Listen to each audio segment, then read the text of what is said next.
We'll be celebrating Passover a week from now. It's our oldest holiday, the one in which we commemorate our freedom from bondage in Egypt. Because the Torah tells us specifically how Passover should be celebrated, right down to what we should eat and how we should cook it, it is also the holiday most laden with tradition. Everything we eat, say, and do during our Seders has ancient traditional roots. No matter how progressive we may see ourselves in most things, we want Passover to stay exactly the same. That, to me, is one of the most valuable things about the whole celebration. Judaism is a changing, evolving religion, and that's a good thing. People and cultures change, and a religion cannot stay relevant if it doesn't change with them. There's an old saying that the greatest gifts you can give your children are roots and wings. Our wings are God's covenant with us, His promise that He will always be our God, always be there to love us, and always ensure that the Hebrew faith will survive. Our roots are our Torah and our traditions, and Passover is at the very heart of those. Generation after generation, for thousands of years, parents have told their children how Moses and Aaron secured our freedom from Pharaoh and led us out of Egypt. The stories that accompany the roasted egg, the horseradish, the haroset, and the unleavened bread all serve to tell a child that he is a valued part of a long and unbroken heritage. When he is small, Passover may be nothing more to him than a good dinner and story time all rolled into one.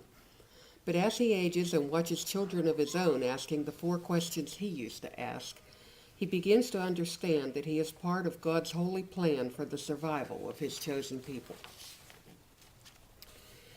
We live in a world that is changing so fast.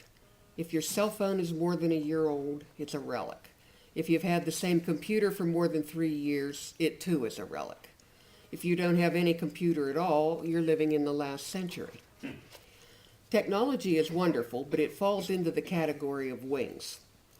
Could we keep up with it? Would we want to keep up with it if we didn't also have roots?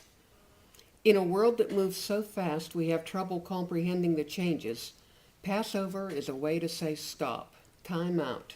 I'm going to quit worrying about where I'm going and focus for just a little while on where I came from.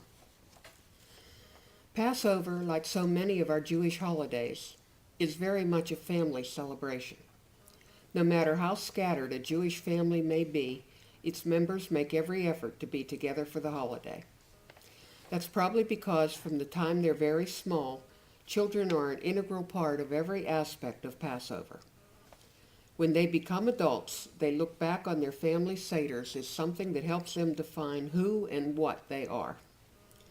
Is there a Jew anywhere, no matter how unobservant he may be, who doesn't give some thought to his Jewish identity and heritage during Passover? There's one disservice to our ancestors that I think most of us are guilty of during Passover and occasionally during the rest of the year too. That is that we tend to dehumanize any large group of people if we didn't know any of them personally or if they are geographically removed from us. Think about the wars in Iraq and Afghanistan. If we hear of 20 citizens there getting killed by a suicide bomber, we don't react. In all honesty, we don't always even care. We don't think about the families that just got torn apart, or grieving parents, spouses, and children. We just shrug our shoulders and move on to other news. But if an American soldier from Latrobe gets killed in Iraq or Afghanistan, it becomes a tragedy for us. If we hadn't been blessed with Bob Mendler in our congregation, many of us by now would view the Holocaust victims as nameless, faceless people who all suffered a collective atrocity. It's only because we knew Bob that we understand that every one of those 6 million people had a unique life and history that was torn apart by what happened. Because there are so many years between us and our ancestors who were slaves in Egypt, we do the same thing to them. According to the Torah, there were more than 630,000 Jews in Pharaoh's bondage. But we don't see 630,000 stories. We only see one. We view them all as a single entity, and we diminish the Passover observance when we do that. Every one of those people had a unique life, unique experiences, unique joys and sorrows, just like we do. They left their homes with less than a day's notice and fled with Moses and Aaron so they would be free to serve our God, not the gods of the Egyptians. Life as a slave in Egypt probably wasn't a very good one, but it may have seemed better to many of those people than heading across the desert on foot to the Red Sea and the unknown. They had to be worrying about what they would eat, what they would do, when or if they actually reached the Red Sea. Think about what that journey was like for people who were very old or very sick. Imagine embarking on such a trip if you were about to give birth or had several very small children.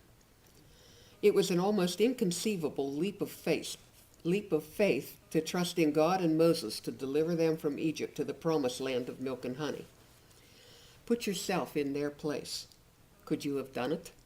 Could you walk away from everything you had known all your life out of a faith in a God that you couldn't see? While it's wonderful to base our Passover celebrations on traditions and sameness, I think we owe it to our ancestors to take the time to think about what they did for us from their perspective instead of just our own. If we can do that, we'll give the holiday a whole new dimension.